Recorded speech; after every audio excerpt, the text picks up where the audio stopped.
Right, here we have the Taliesin's power bogie. The overhaul is now pretty much complete and it's all back together, as you can see, with the shiny reprofiled wheels. All the rod ends have been overhauled, the motion gears all been overhauled, the valve gears all been overhauled. So it's pretty much ready to go back under the loco. As you can see, it's positioned under the cradle frame with the tanks on. So there's nothing here much left to do. Right, this is Taliesin's trailing bogie. The overhaul is pretty much complete. The roller bearings have been done. As you can see, the bits have all been painted up. We're just waiting for some more of these rubber buffer things here, which as you see, there's ones here and here, and then there's ones there. Now they constrain this top plank from moving. So in the good old days, they would have been metal to metal wearing surfaces, but we've used relatively modern rubber stops, which give a better ride, give a bit of there's a bit of give there, but we're just waiting for some more to come, and then this can go back together. Also, this time we're going to add dampers, certainly across the secondary suspension, which is on these brackets here, going down to brackets down in here. So the movement of the rear of the loco will be sprung, obviously, with the springs that sit in here, and damped as well. So that's the mechanical bits of the Taliesin, pretty much done. The boiler still needs some work, so we'll go and see that next. This is the Taliesin's boiler. The work on restaying the back end is now all done. So we've been waiting for the superheater flues to arrive, which they now have, and here they are, sticking out at a jaunty angle because they've just been dropped in at the moment. So we've got these now, so the superheater flues will be fitted hopefully in the next couple of weeks, and then the small tubes can go in, and the boiler work will be done, apart from a hydraulic test to find any leaks, and then the boiler can go back in the cradle frame, and the rest of the loco can be put together. There's still a fair bit of work to do before Taliesin runs again, but it's getting closer to being done. Right, this is the Cricket Castle's engine and transmission that we're just setting up to make the two back together. The engine overhaul is now completed. It had to go away and have some setting up work done on the fuel pumps and injectors to make it run properly. Anyway, it now does, so it's ready to go back and be mated with the transmission. Here, this is a plastic gear material that does the driving. It's part of the transmission, but it's bolted to the engine flywheel. So this has been replaced because the teeth don't last forever. They mate with the steel teeth that are here on the transmission input. Obviously these last a lot longer than the plastic. So this is held with Belleville washers, which are flexible washers to put on a nice even torque onto the plastic gear. You can see the bolts holding the flywheel to the crankshaft have been wired up, which basically, if there's any chance of the bolts loosening, it stops them unwinding, because obviously you don't want the flywheel letting go from the crankshaft whilst it's in service. And of course, when these are together, you can't readily inspect any of this. It's nigh on impossible. So we need to put it together, and it'll be together hopefully for many years of successful service. The transmission has been away to a specialist overhauler. It's been tested, and say it's ready to go. So once these two are together, the whole assembly can go back into the loco, and we'll have another diesel loco available. Yeah, so here's the old one. I say it's lost a few teeth. So that's probably from an incautious gear shift, where the driver has, I don't know, shifted up with too many revs or shifted down a bit quickly. So, I mean, this has been in service for a long time, so it's not bad, and it was still working. It's just that we wouldn't want to put it back with that amount of damage, and the new ones are not incredibly expensive, so it makes sense to have a new one. So if this was a metal gear, you'd have a lot more noise, and the fretting between the two would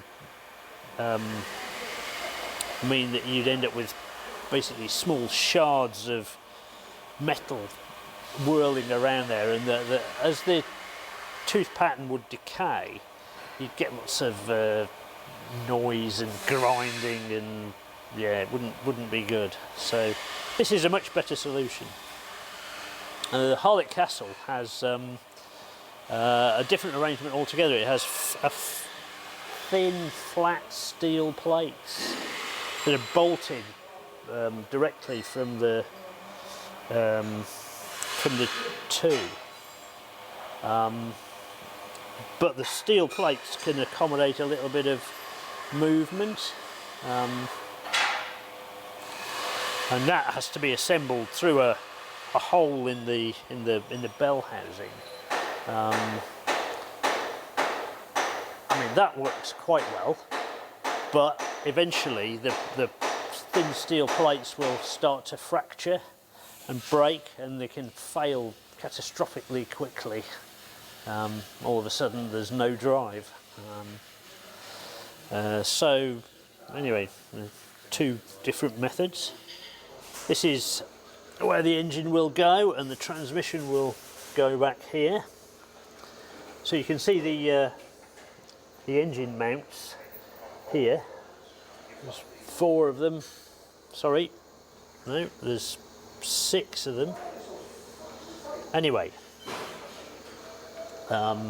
basically the engine and transmission will sit here. You can see over there, that's the vacuum brake exhauster. It's quite a big reciprocating 3-cylinder unit, and that's driven by a hydraulic motor. The hydraulic motor turns at a constant speed, so the exhauster output is constant, whatever the engine revs do. So unlike some earlier diesels where you had to rev the engine to create vacuum, on the Criccieth you just turn the switch and the exhauster should run at a constant, reasonable speed that should give you the vacuum necessary. This is a an oil cooler, and a radiator, which is fan driven off the front of the engine. And then, as you can see, there's lots and lots of plumbing and wiring, vacuum brake plumbing, engine control wiring, all sorts of pipes and hoses that will be reconnected, and the quickest will run again. Although it looks a bit grubby in here, this actually has been cleaned extensively, so you can imagine how dirty it was when the loco was in service. So the engine was leaking a fair bit of oil, or some oil, but just a small leak over a number of years can build up a huge amount of dirt. Anyway, it's as I say, it should be back together hopefully again in the next month or so, and we'll have it running around. This is Prince's water tank, which is the first bit we've started on the Prince's 10-year boiler overhaul. The water tank, we found some holes in the lower sections, so that's why the pieces have been cut out.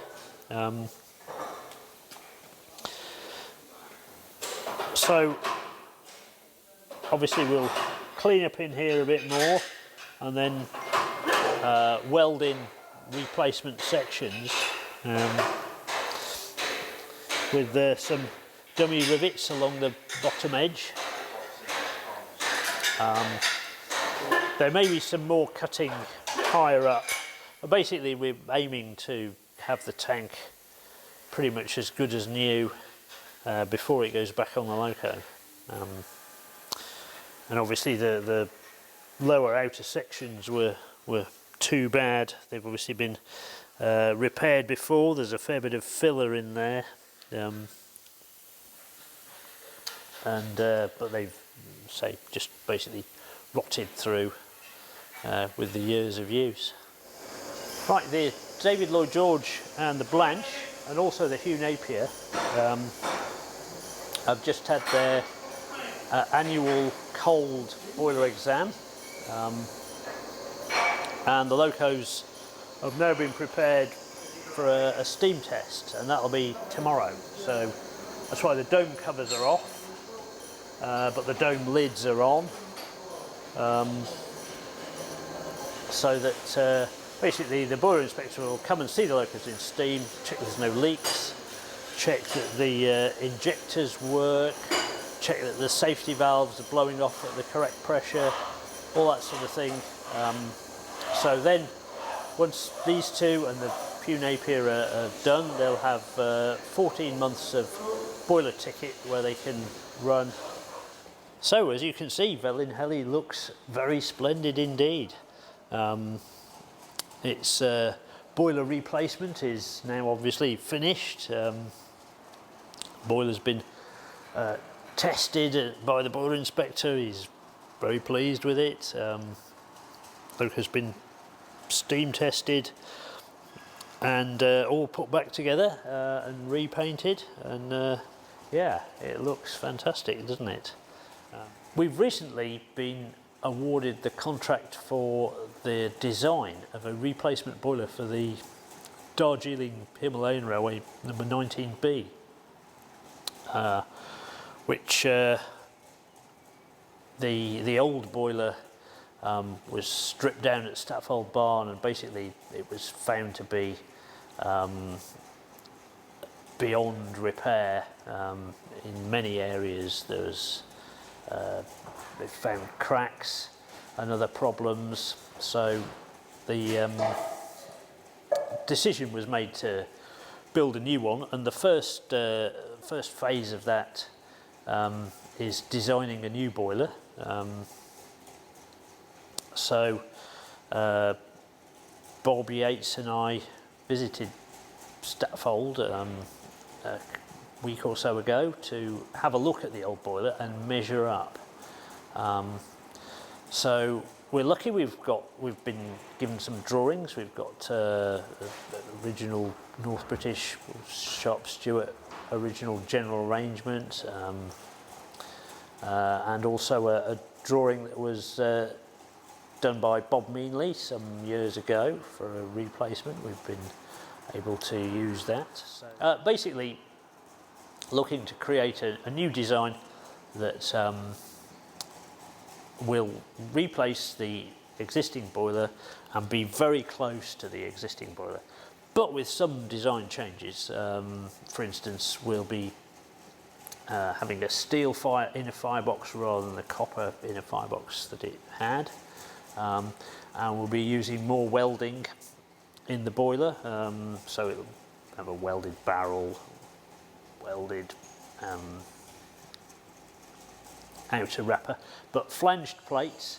So it'll be a traditional yet modernised design,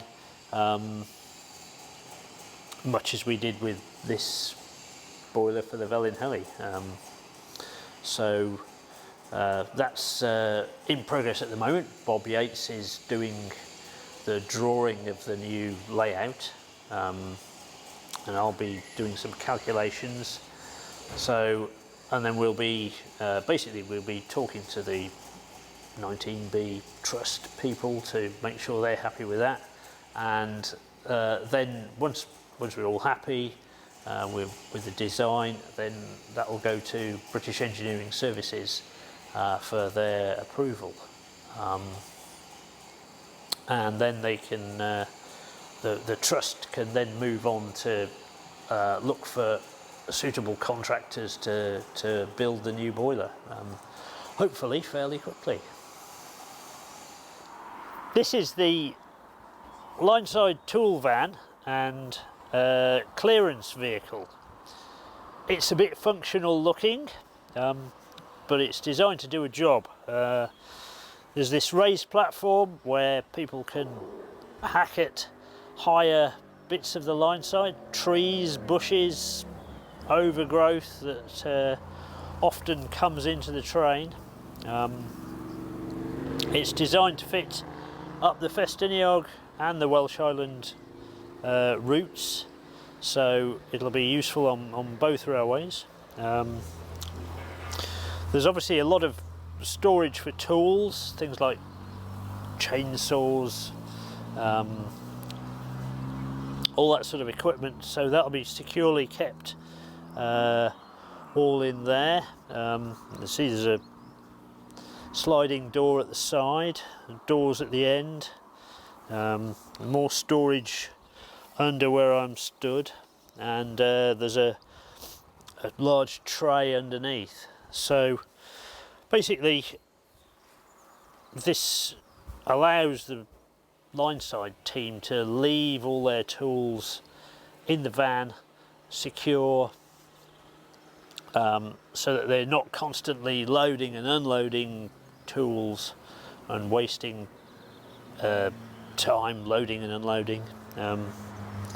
So yeah, so anyway, the vehicle now is completed mechanically, but it obviously awaits finishing off. I'm not sure what colour it's going to be, but I guess it might be green. Anyway, hopefully that'll be done again in the next month or so, and it'll be available for service. Right, our two battery electric locos are still here in this shed. They might not look like we've done much, but we have been busy working on them. As you see, this one has the battery pack in. So we managed to charge this up with our new charger that we had to buy, a lower powered charger than the very high powered chargers that the locos came with. The high powered chargers would have required an electrical connection to the switch room that would have been very expensive to cable. So it was better to buy a smaller charger, which will be more suitable for our needs. So anyway, so we've got various batteries on charge, and 2 batteries have in fact also gone away to our battery contractor, Northern Industrial Battery Services, who have been very helpful, and they're going to refurbish the tanks. They're going to take the cells out and check them all individually and do a full overhaul on them, and they'll do all the batteries in rotation. Anyway, we've got this one charged up, and the other day we actually powered up the loco, and we made the wheels go round. So that was very good. All the electrical systems seemed to work. So that's good progress. The other thing we've been doing, 2 spare wheel sets came with the locos, so we've been working to re-gauge them. So, because at the moment this loco is 2'6" gauge, and obviously we're just under 2' gauge. So, and that was a matter of basically undoing the ring of bolts that go round the wheel boss. But I'll show you that in the erecting shop. Okay, so the electric locos, as I mentioned, they're re-gaugeable. They're re-gaugeable because they have these things fitted between the wheel and the axle, and they're ring fader taper lock bushes. So as you see, these edges are tapered, and there's a matching taper in the inner and outer sleeves, so that what happens when you put the bolt in from one side to the other, and you then squeeze the 2 outer rings together, you actually force this outer sleeve outward slightly, and you force the inner sleeve inward slightly. So if I take it apart, you can see better the tapered edges, and say on the inner sleeve you can see the tapered edges. So what you're doing, you're pulling the 2 halves together up the tapers. So basically the inner side will grip the axle and the outer sleeve will be jacked against the wheel. So that will generate a huge amount of locking pressure to lock the wheel in place. So it's a very, very clever item, and we were lucky that they were fitted with these, so we can relatively easily re-gauge the locos. So the far set there has been re-gauged. So you can see the wheels are about the right distance apart, and on this one we've removed the wheels. You can see on the axle where the wheels will go. They were mounted out here, and now they'll move in here, and the axle box goes on the end there. So I say relatively easy to re-gauge to 2' gauge. I say we'll check over these gearboxes and then install them in one of the locos, and re-gauge the set that come out. So we'll end up with 2 re-gauge locos and 2 spare 2' gauge gearboxes. Yeah, if you look here, you can see the cap head screw heads that have been all taken up, and now the axle and the wheel are being gripped by that bush. so locking the wheel to the axle, and obviously that has to take a lot of torque. So there's no keyway or anything like that. It's just purely the friction of the fit of the bush. But obviously there's a lot of cap-head screws. I think there's 22 round there, and they're all torqued up to a predetermined torque, which will give the fit a lot of load capability. This is another pair of Talyllyn railway bogies that we've built. We're just finally fettling them up to go under the well, the next carriage is due to go next month.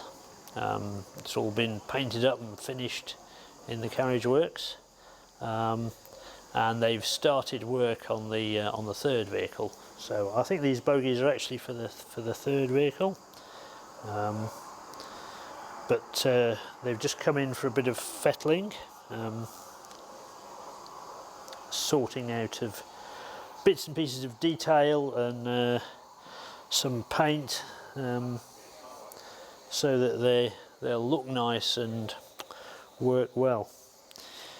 You can see the gauge difference. This wheel's on the rail and that wheel definitely isn't.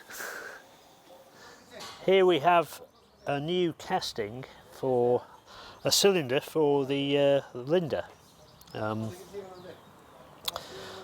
We didn't have any patterns to make this, but we did have a set of original drawings from Hunslet's. So we contracted a pattern maker, Mr. Les Thompson, who made the huge array of traditional wooden patterns to get this made. So Linda's just gone back into service, the start of a 10-year boiler ticket. But we didn't want to, we were worried about reprofiling the cylinders because the bore thickness here was right on the limit. Anyway, it'll run for its 10-year ticket, but we decided that we needed to get the cylinders in place for when the boiler ticket does expire and the loco comes apart again. We'll have this ready machined, and the other side obviously ready machined, and we'll fit them then. So it's basically made from the original Hunslet drawings with a slide valve, so that the slide valve will operate on this face here across the ports. This is the right-hand cylinder. It was cast at the Downs foundry in Huddersfield, where they use traditional moulding techniques, and I say the wooden patterns were successful, and they'll hopefully be casting the other hand cylinder in the next few weeks, and so that we'll have a set here ready to be machined whenever there's spare capacity in the machining shop, and say then they'll be stored ready to go on the Linder in well, about 10 years time.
motor guides anyway, so that's all good. Yeah, and that's the other thing I need to